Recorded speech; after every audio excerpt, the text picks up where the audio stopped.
안녕하세요. 이번 시간은 요엘서입니다. 요엘의 이름의 뜻은 여호와는 하나님이시다이며 전통적으로 요엘을 저자로 봅니다. 성경에는 요엘의 아버지가 부두엘이라고 언급된 것 외에는 요엘의 개인적 배경에 대해 아무런 언급이 없습니다.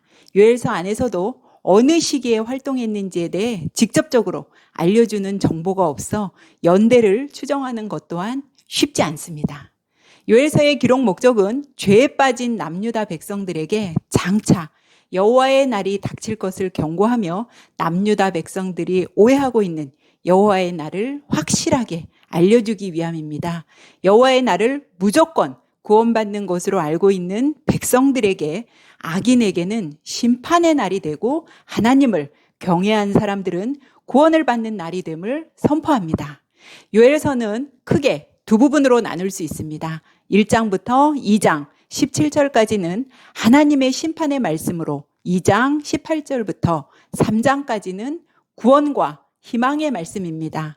1장부터 2장 17절의 내용을 살펴보겠습니다.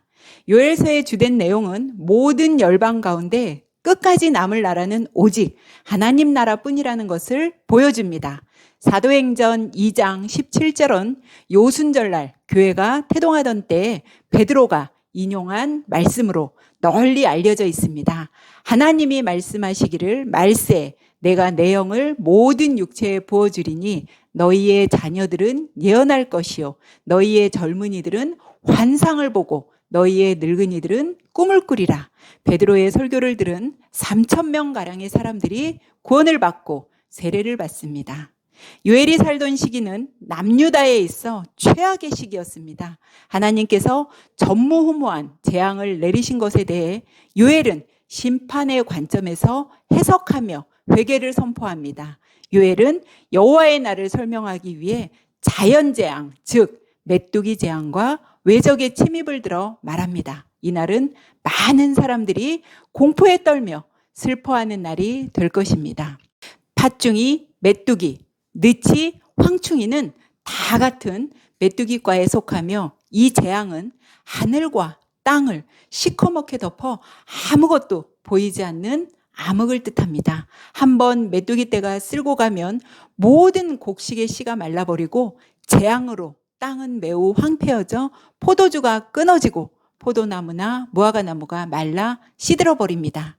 고대 근동에서는 이런 재앙을 신의 노여움으로 여겼기 때문에 백성들은 요엘 선지자의 말에 귀를 기울였을 것입니다. 또한 메뚜기 재앙을 말할 때 이스라엘 백성들이 출애굽하기 전 하나님이 이집트에 내렸던 8번째 재앙을 생각하며 두려웠을 것입니다.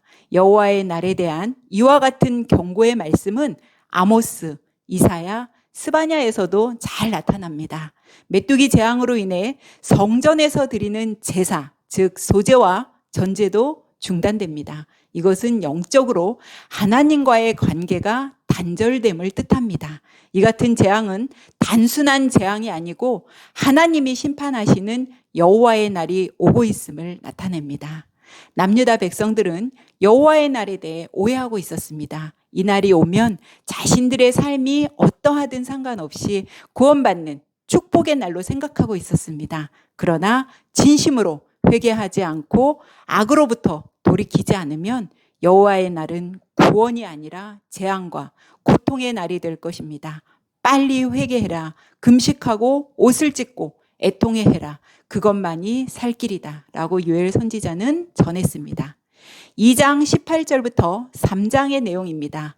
회개하고 돌아오는 자에게 하나님이 주시는 새날에 대한 약속의 말씀입니다.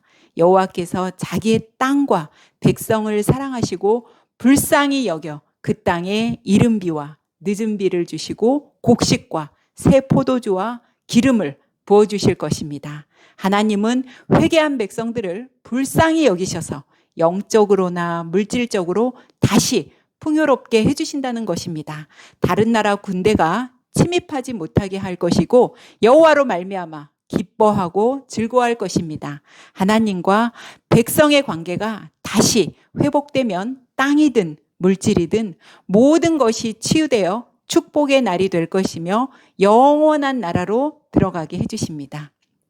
여호와의 날은 회개하지 않은 자에게는 무섭고 두려운 날이지만 하나님은 은혜로우시며 자비로우시며 노하기를 더디하시며 인애가 크시기 때문에 회개하고 돌아오는 자에게는 구원을 주시는 날이기도 하기에 하나님의 자비하심을 보여주고 있습니다. 누구든지 여호와의 이름을 부르는 자는 구원을 얻으리니 이는 나 여호와의 말대로 시온산과 예루살렘에서 피할 자가 있을 것이며 남은 자 중에 나 여호와의 부름을 받을 자가 있을 것임이니라 말씀하신 것처럼 21세기를 살고 있는 우리들도 예수 그리스도의 재림을 소망하며 천국에 대한 기대 속에서 살아가고 있습니다. 언젠가 우리에게 임할 세상 끝날이 심판의 날이 될지 구원의 날이 될지를 생각하며 요엘서는 막을 내립니다.